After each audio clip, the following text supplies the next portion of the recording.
Sunday పూట భోజనానికి వెళ్తాం. ఎక్కడికి అనుకుంటున్నారు? Shri Gayatri Devi meals home catering service కూడా కలదు. మారంపూడి సెంటర్ ప్లస్ ఏంటంటే గైల్ ఆఫీస్ పక్కన. బ్రాహ్మిన్స్ రెసిపీ ఏంటి, చెప్పుల దగ్గర నుంచి అన్ని కూడా బయట పెట్టేసుకోవాలి మనం. ఏమీ అయినా సరే మన ఇంట్లో పద్ధతి ఎలా ఉంటుందో సేమ్ అదే పద్ధతి అక్కడైతే మాత్రం చాలా బాగున్నాయి. ఐటమ్స్ అయితే మాత్రం చాలా బాగున్నాయి. ఐటమ్స్ అవి చూసారు కదా, ఆవడ, నెక్స్ట్ పులిహోర, పోలిపోన్న బూర్లు చాలా బాగున్నాయండి.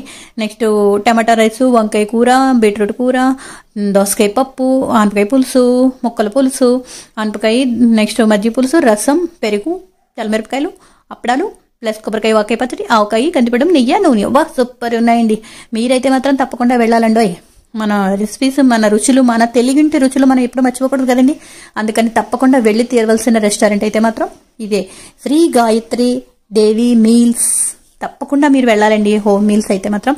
అయితే ఏంటంటే ఇక్కడ అన్లిమిటెడ్ 150 రూపీస్కి అండి. మనం ఎంత కావాలన్నా ఏమేం కావాలన్నా పాడేయకుండా మాత్రం వేయించుకు తినచ్చండి.